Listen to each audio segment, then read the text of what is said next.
हम माँ बानी, धरती माँ। महान और अनमोल वस्तु ओही के मिलेला जे ओकर सुपात्र होखे। अमर उहे हो सकेले जे शांति प्रिय होखे, जिनकर ऊंचा आदर्श होखे, जे परहित खातिर जीवन जियत होखे। किंतु जिनका मन में द्वेष और घृणा होखे, जे युद्ध और हिंसा के प्रचारक होखे, उ केवल दंड के पात्र होखेले। एही से श्री विष्णु देवता लोग के अमृत देले और स्वरभानु के दंड, जे छल करके अमृत पी ले रहल। श्री विष्णु स्वरभानु के सर धड़ से अलग कर दिले। स्वरभानु के सर राहु और धड़ केतु बन के आज भी नक्षत्र लोक में विराजमान बा। और चूंकि चंद्रमा ओकर भेद खोले रहले, एही से आज भी राहु और केतु के चंद्रमा से शत्रुता बा। परंतु का सागर मंथन के उपरांत सत्य और असत्य के लड़ाई के अंत हो गई। हमके त लागत बा कि ना केवल ई युद्ध जारी बा, बल्कि ए युद्ध में एगो नया मोड़ आवे वाला बा। मूर्ख लोग, नारी तोहनी के दुर्बलता बिया और जे सुंदरता पर मोहित होके अपन लक्ष्य भुला जाला, वो जीवन में कुछ ना कर सकेला। तू लोग हमार सब कैल करावल पर पानी फेर देला। अब तू लोग देवता के कुछ ना बिगाड़ पाइबा। वो अमर हो चुकल बाड़े, अमर। ठहर जाई। के बानी रहुआ लोग? हमनी के ब्रह्मा पुत्र सनकादिक ऋषि बानी। हमार नाम सत बा। ई बड़े सनंदन, सनत और शौनक। अपन आवे के उद्देश्य बताई। प्रभु के द्वार पर आवे के उद्देश्य प्रभु के दर्शन के इच्छा के अतिरिक्त और का हो सकेला द्वारपाल? रहुआ उनसे अभी ना मिल सके नहीं। काहे न मिल सके नहीं द्वारपाल? प्रभु अभी विश्राम कर रहल बाणे। कैसन बात करत बाड़ा द्वारपाल? ईश्वर और विश्राम? ईश्वर कभी विश्राम ना करेले। यदि ईश्वर विश्राम करे लगले तो सृष्टि के सब कामकाज ठप हो जाई। तो हमनी के जाए दो। विचित्र प्राणी बानी रहुआ।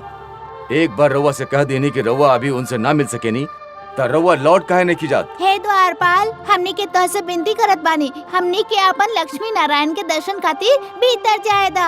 हमनी के बहुत दूर से उनका दर्शन खातिर आयल बानी। एक बार कह देनी कि अभी रुआ उनका लगे नहीं जा सकत, तो फिर हट काहे कर रहल बानी? हे द्वारपाल, पद के गुमान अच्छा ना होखेला, चाहे वो पद कितना भी ऊंचा होखे। तू लोग तो द्वारपाल के एगो छोट पद पाके इतराए लगला।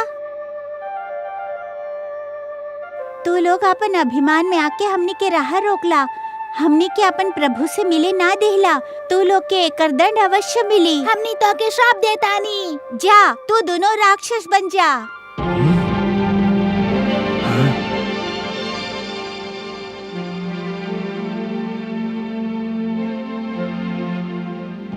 हे ऋषिगण, विष्णु लोक में रउआ लोग के स्वागत बा। हे प्रभु, ये ऋषि लोग हमनी के श्राप दे दिले। हमनी के तो केवल अपन कर्तव्य के पालन करत रहनी प्रभु। कर्तव्य पालन? कर्तव्य पालन के ई अर्थ नहीं है कि रउआ हमार और हमार भक्त लोगन के बीच दीवार बन जाए।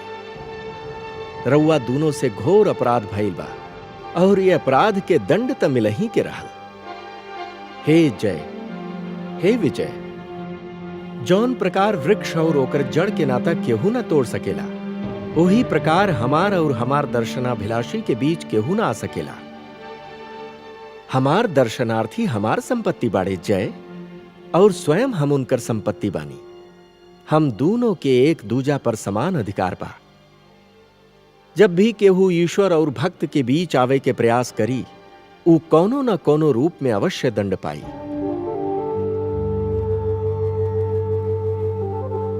हे ऋषिगण, रउआ लोग के विष्णु लोक में जौन कष्ट भइल, ओ खातिर हम स्वयं रउआ लोग से क्षमा मांगतानी। हमनी धन्य हो गई प्रभु, राउर दर्शन भइल, हमनी के जीवन सफल हो गई। हमनी के जीवन के एक ही उद्देश्य बा, राउर आराधना, राउर उपासना। रउआ के देखनी तो हमने के नृत्य तृप्त हो गई। प्रभु, इनसे कहीं कि हमने के क्षमा कर दें। हे सर्वेश्वर, हमने के इनकर श्राप से मुक्ति दिलाई। ना विजय, ई ना हो सकेला। ऋषि के श्राप धनुष से निकलल बाण होखेला, ओके ना रोकल जा सकेला और ना ही वो लौट सकेला। हे ऋषिगण, हम रउआ लोग से ई तना कह सकेनी कि रउआ ई दोनों के आपन श्राप से मुक्त कर दी ही। इनकरा से जौन भूल भइल बा ओकर खातिर ई दंड के पात्र त बाड़े ही। बाकी इनके ई त बताई कि इनके ई दंड कब तक भोगे के होखी। का राउर श्राप से मुक्ति पावे के कौनो मार्ग नहीं खे? हाँ बा, हे सर्वेश्वर, हमनी के श्राप से मुक्ति पावे के एक ही मार्ग बा। राउर द्वारपाल जय और विजय के हमनी के श्राप के कारण 3 बार राक्षस योनि में जन्म लेबे के होखी और तीनों बार रवा से बैर करे के होखी और वो तीनों जन्म में रवा हाथे मृत्यु प्राप्त करे के होखी। पहला जन्म में जय और विजय हिरण्याकश्य और हिरण्यकश्यपु बन के जन्म है और रउआ हाथे मारल गई है।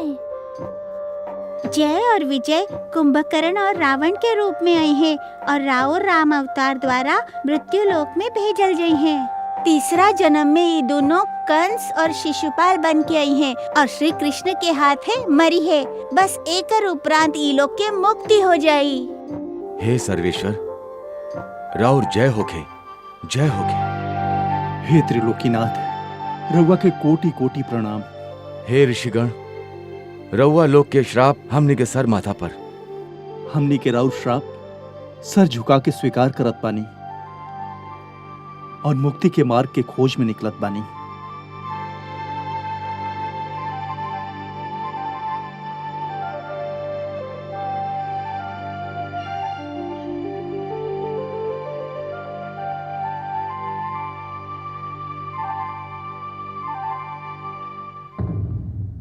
हम माँ बानी, धरती माँ।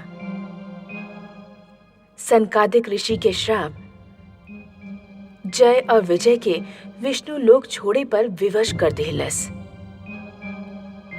उनके ई श्राप केवल यही खातिर मिलले कि उनके आपन पद पर अभिमान हो गई रहल। वो समझे लागल रहले कि श्री विष्णु के द्वारपाल जैसन पद पाके वो अब ऋषियों और देवताओं से भी अधिक महान हो गई बाड़े। आपन पद पर अभिमान कइल और आपन पद के अनुचित प्रयोग कइल हर युग में दंड के योग्य अपराध रही। सनकादिक ऋषि लोग के श्राप पहला बार ओ समय रंग लैलस जब जय कश्यप ऋषि के पत्नी दीति के गर्भ से असुर राज्य हिरण्याक्ष और विजय ओकर अनुज हिरण्यकश्यपु के रूप में जन्म लेहले। ई दोनों भाई बहुत बलवान, बहुत शक्तिशाली, बहुत घमंडी, बहुत क्रोधी और क्रूर रहले। बाकी एक दूसरा पर निछावर रहले।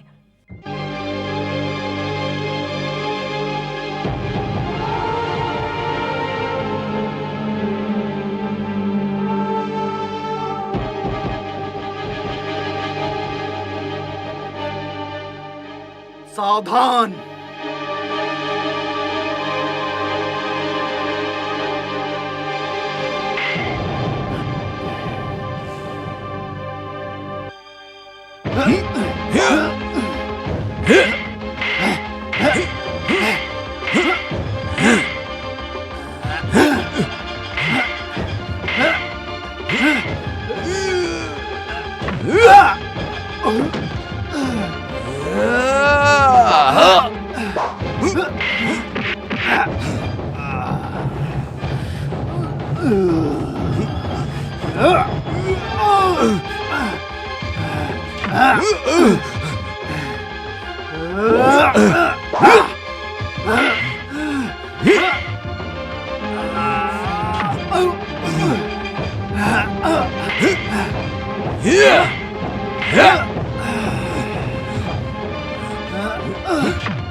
हम देखत रहनी कि हमार भ्राता कितना बलवान बा। हमके तोहरा पर गर्व बा हिरण्यकश्यपु। तू केवल हमार भ्राता ही ना, हमार दाहिना हाथ भी बड़ा। भ्राताश्री,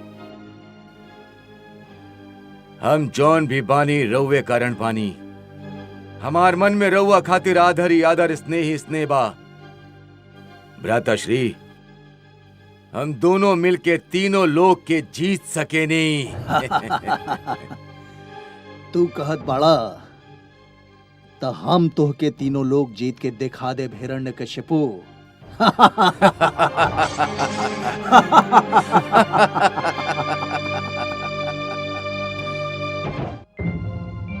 हम माँ बानी, धरती माँ। हिरण्याक्ष तीनों लोग जीते के धुन में संसार में आतंक के ऐसन बवंडर उठैलस कि मानवता करह उठल। उ बहुत अत्याचारी और निर्दय राजा सिद्ध भइलस। ओकर युग में विनाश और आतंक ऐसन नंगा नाच नचलस कि संस्कृत और सभ्यता लजा के आंख झुका ले।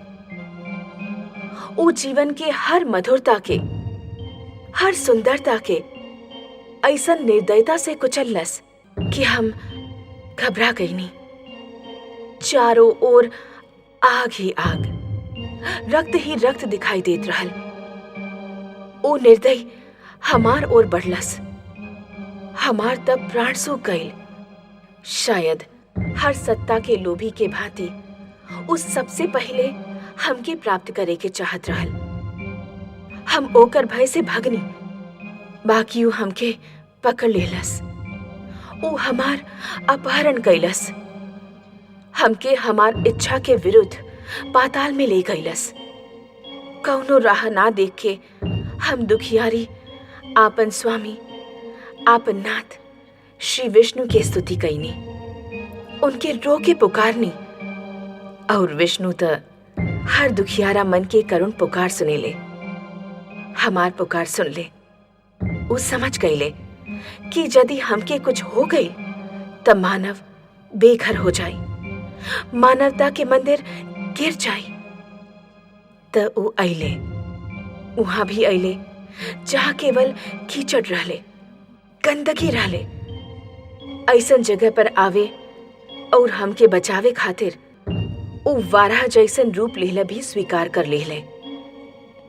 ई उनकर तीसरा अवतार रहल, जे के इतिहास वाराह अवतार के नाम से जानेला। उ अइले और उ हम अबला के असुरराज हिरण्याक्ष के पंजा से छुड़ा लेले और मानवता के बचावे, मानव के कल्याण करे खातिर हिरण्याक्ष के वध भी कर दिले। परंतु हिरण्याक्ष के वध भी आतंक के अंत ना सिद्ध भइल। ए कहानी के तो आगे बढ़े के ही रहल। उस संसार से विष्णु के नाम मिटा देवे के प्रण कर देहलस।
शेषनाग शैया पर विश्राम करत विष्णु,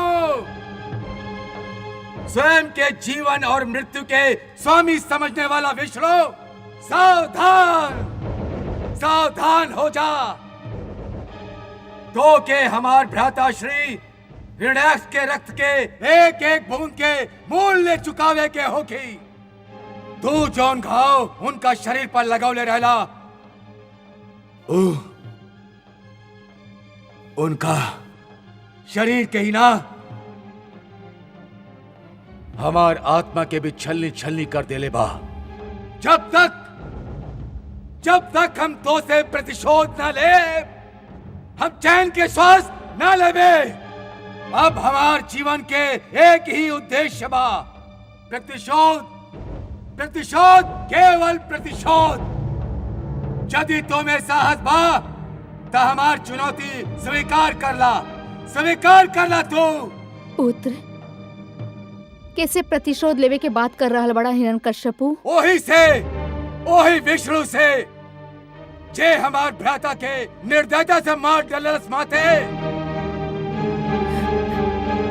तोहार तो केवल भाई रहलू, हमसे पूछा जिकर नैन के ज्योति रहलू, जिकर कोख से जन्मल रहलू, जिकर पुत्र रहलू। कहा तोहार दुख हमार दुख से भी महान बा? ना पुत्र, हमार दुख के तो अनुमान भी ना लगावल जा सकेला। परंतु वो एगो ऐसन पाप कैले रहल जो क्षमा योग्य ना रहल। का अपराध कैले रहला हमार भ्राता?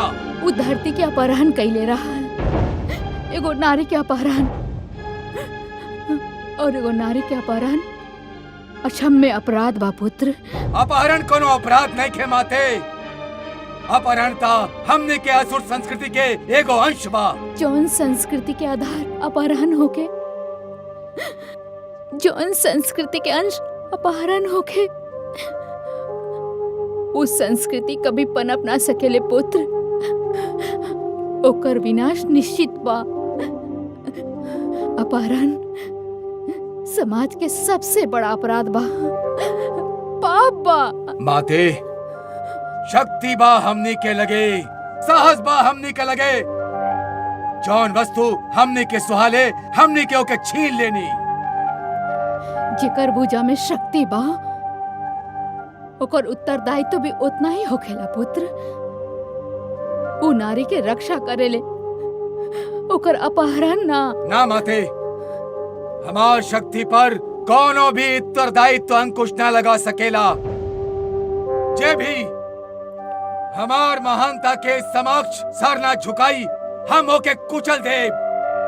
जे भी हमार आज्ञा के पालन ना करी, होकर भी वह परिणाम होगी जौन धरती के भाई। तो फिर ये भी जान ल पुत्र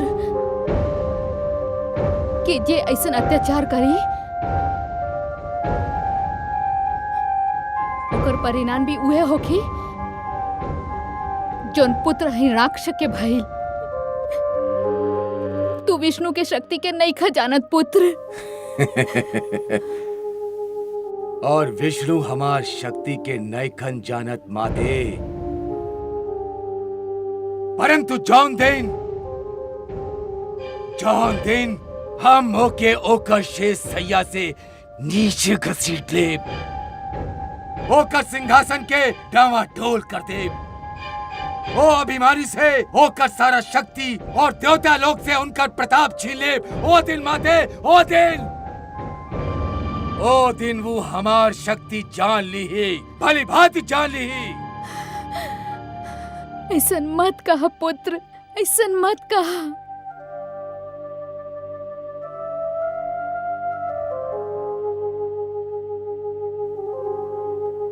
माते, तोहार सौगंध,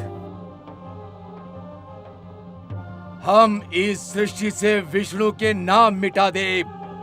हम होकर कोनो भी नाम लेवा के जीवित न छोड़ा। सेनापति विडाल, आज्ञा असुरराज। हमार सेना के आदेश दा। कि चारों ओर फैल जाएं। जौन जीभ पर विष्णु के नाम होके ओके काट दें। जौन कान विष्णु के नाम सुनत मिले उनसे सुनने की शक्ति छीन लिहल जाए। जौन आज्ञा असुरराज। जा और सृष्टि में इस संदेश सुना दा कि विष्णु की प्रभुता के युग समाप्त हो गई। अब एगो नया युग हिरण्यकश्यपु युग के आरंभ हो रहल बा। जे भी अब तक विष्णु के स्मरण करत रहले अब हमार स्मरण करिए। जौन मन में विष्णु के ध्यान होगी अब वो मन में हिरण्यकश्यपु के भय वास करे। राउर आदेश के पालन हो कि असुरराज। ना ना ई का कर रहल बड़ा पुत्र, अपन आदेश लौटा ला। रुक जा, ये अनर्थ मत कर पुत्र। ये अनर्थ ना सर्वथा उचित बा देवी। विष्णु के षड्यंत्र के उत्तर बा। षड्यंत्र? ये रउआ का कह रहल बानी गुरुदेव? रउआ भुला गई नी देवी कि विष्णु दानव संस्कृति के विनाश कैल चाहत रहले और अब वो असुर के मिटावल चाहत बड़े। यही से वो सबसे पहले राउर ज्येष्ठ पुत्र हिरण्याक्ष के वध कर दिले। तो रउआ होके जीवित कर देले होती। रउआ लगे तो संजीवनी मंत्र रहल ना। हम जीवित कर देती, हम अवश्य जीवित कर देती राउर पुत्र के, परंतु ओके विष्णु स्वयं मरले रहले और जेके विष्णु स्वयं मार डाले ओके पुनर्जीवित कैल असंभव बा। हमके खेद बा देवी कि हम राउर पुत्र हिरण्याक्ष के पुनः जीवित करे में असमर्थ रहनी। हे शिष्य, तू जवन भी कैला उचित कैला। बाकी ऐसे केवल विष्णु के स्मरण करे वाला के ही सर्वनाश होखी। विष्णु के कुछ ना बिगड़ी। गुरुदेव, ईता हमार अभियान के पहला चरण बा। एकर उपरांत हम सीधा विष्णु पर प्रहार करब। बहुत चतुर बाड़े विष्णु, बहुत शक्तिशाली भी। उनका से टक्कर लेवे खातिर तोहके अपार शक्ति की आवश्यकता होगी। वो ज्वाला बाड़े, तोहके ज्वालामुखी बने के होगी। वो वायु बाड़े, तोहके आंधी के रूप लेवे के होगी। वो चंद्रमा के भांति शीतल बाड़े, तोहके सूर्य के भांति दह के सीखे के होगी। वो नदी के भांति शांत बाड़े, तोहके ज्वार के भांति उमड़े के होगी। हे गुरुदेव, ये कैसन शिक्षा दे रहल बानी रहुआ? गुरु तो अपन शिष्य के कल्याण के मार्ग दिखावेला, रहुआ तो हमार पुत्र के विनाश के मार्ग दिखा रहल बानी। शांत रहा माते, शांत। ईता गुरुदेव के महान कथन बा। एकर एक एक अक्षर के समक्ष हम आपन सर झुकावत बानी। गुरुदेव, हमके प्रकाश दही, हमके ज्ञान दही, हमार पथ प्रदर्शन करी, हमके आदेश दही।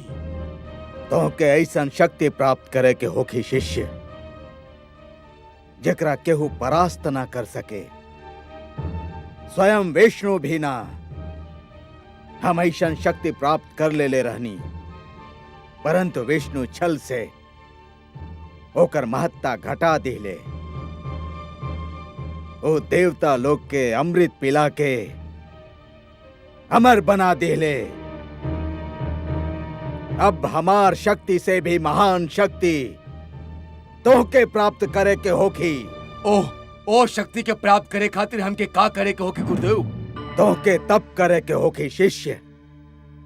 घोर तप, अपूर्व तप, अपार तप, ऐसन तप जेकर संसार में उदाहरण ना मिले। विष्णु के तप ना, काहे कि उ देवता लोग के पक्षपाती बड़े, उ तो के कुछ ना दी हैं। शिव के भी ना, काहे कि उ हम पहले कर चुकल बानी। तो के ब्रह्मा के तपस्या करे के होगी, उहे केवल तोहार तपस्या के भुलावा में आ सकेले। और फिर तू उनसे ऊ वरदान मंगिहा जवन हम तो के बताई। गुरुदेव की जय होके। गुरुदेव, हम आज ही तपस्या के उद्देश्य से असुर लोग छोड़ दे। हमके आज्ञा दी गुरुदेव।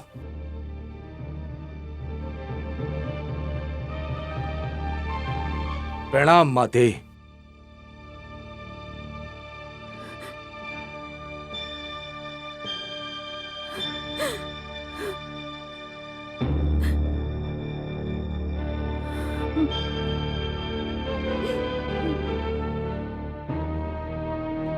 महारानी कयाधो, कहां बानी रहुआ? महारानी कयाधो,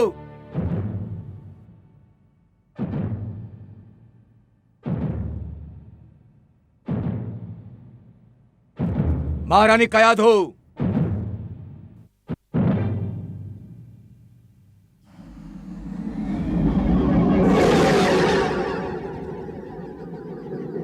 महारानी कयाधो,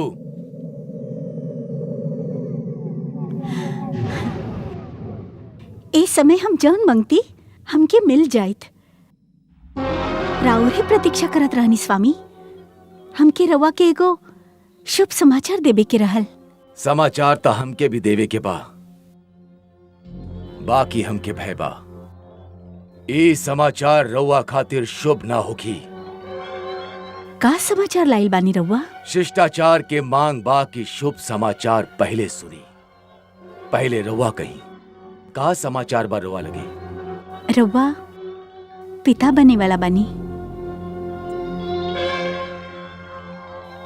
स्वामी, रउआ प्रसन्न ना भइनी? कौन व्यक्ति पिता बने के समाचार सुन के प्रसन्न ना होगी महारानी? बाकी अशुभ समाचार ई बा कि हम आपन पुत्र के जन्म तक यहाँ रुक ना सकेनी। का रउआ कहीं जा रहल बानी? हाँ प्रिय, हम जा रहल बानी। विष्णु से प्रतिशोध लेबे के शक्ति के प्राप्त करे। तपस्या पर जाए से पहले हम तो से आज्ञा लेवे आयल बानी। हमके तनिक भी ज्ञान नहीं खे कि तब सफल होके में हमके कितना समय लग जाए। स्वामी, रवा हमके ए अवस्था में छोड़ के चल जाइब? विवशता बा प्रिय, विवशता। हम प्रण ले बानी। और हमार रक्षा के करी? रवा हमके केकर आश्रय छोड़ के जा रहल बानी? जब तक रवा ना आइब तब तक हम का करब? राव रक्षा में कोनो कमी ना आई महारानी।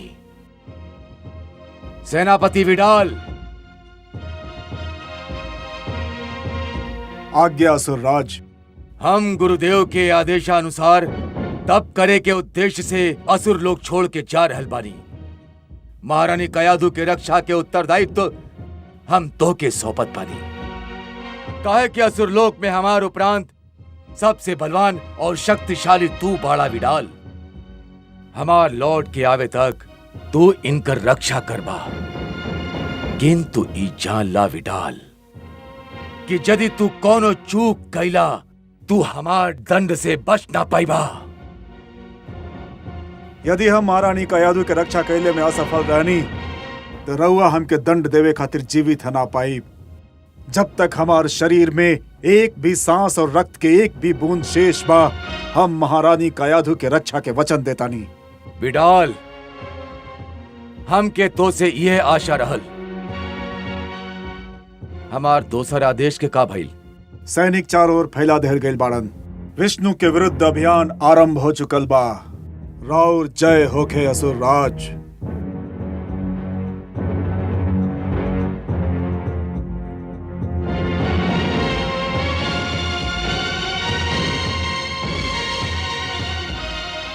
अब हमके निश्चिंत होके विदा करा प्रिय। जब हम लौट के आई तो हमार लगे इतना शक्ति होगी कि केहू हमार परिवार की ओर आंख उठा के देखे के साहस भी ना करी। हमके विदा करा।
ठहरा, कहाँ जा रहल बाड़ा? मंदिर में।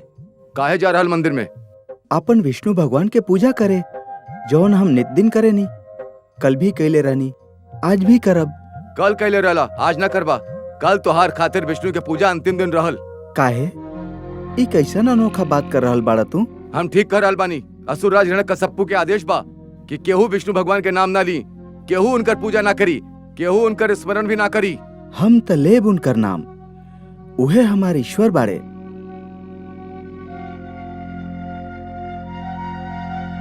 ठहरा, तू अंदर ना जा सकेला। हे सेनापति, देखी राउर सैनिक कैसन विचित्र बात कह रहल बा। ई कह रहल बा कि हम अपन विष्णु के मंदिर में प्रवेश ना करी। रउआ एकरा समझाई कि विष्णु के नाम त हमार रोम रोम में बसल बा। अच्छा, तो तोहार रोम रोम में बसल बा विष्णु के नाम। अब हम निकालतानी तोहार रोम रोम से विष्णु के नाम। हे विष्णु! हे सर्वेश्वर! का बात बा प्रिय? केहू इतना निर्दयी कैसे हो सकेला? एगो वृद्ध असहाय मनुष्य पर इतना अत्याचार। कमल नयन, हिरण्यकश्यपु रउआ पर क्रोधित बा, बाकी क्रोध उतार रहल बा निर्दोष मानव पर। राउर क्रोधाग्नि कब भड़की? रउआ कौन बात की प्रतीक्षा कर रहल बानी? समय के महादेवी, समय के। कौन समय के? ओ समय के जब हिरण्यकश्यपु के गागर भर जाए। समय? गागर? हम राउर बात समझे में असमर्थ बानी जगदीश्वर। महादेवी, अबही त हिरण्यकश्यपु के पाप के गागर में दुष्कर्म के पहला ही बूंद गिरल बा। एकर भर जाए के प्रतीक्षा त करे के होखी ना। ओह समय के प्रतीक्षा कर रहल बानी हम। बाकी वो ई जाने के कि हिरण्याक्ष अपराधी रहल, रउआ से शत्रुता पर कमर कस रहल बा। हाँ महादेवी, सबके मरे खातिर कौनो न कौनो बहाना तो ढूंढे के ही पड़ेला। हिरण्यकश्यपु हमार शत्रुता के उ बहाना बना ले बा।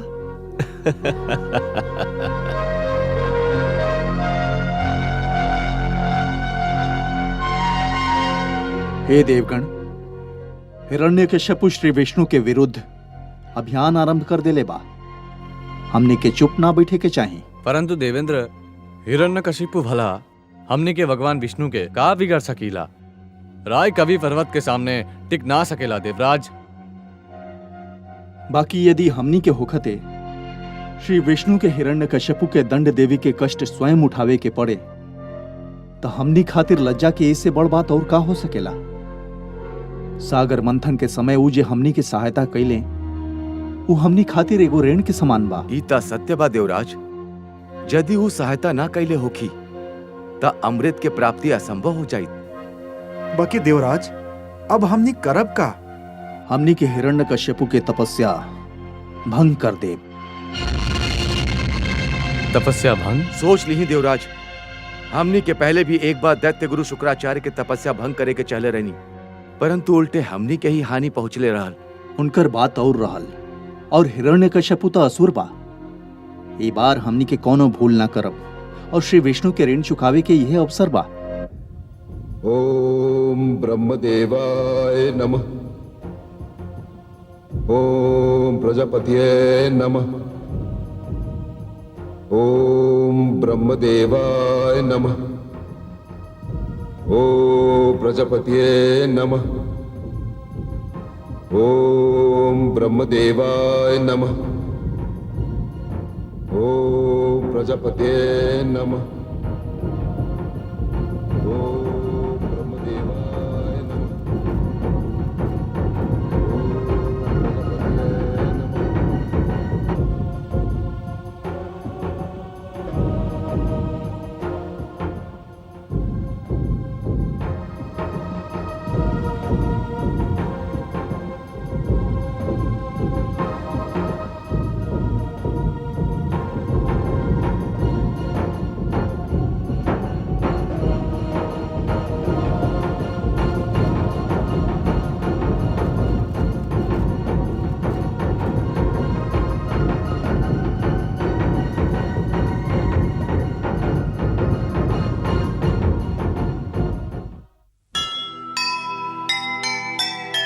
मन में विष हो द्वेष का, होठों पर हरि नाम।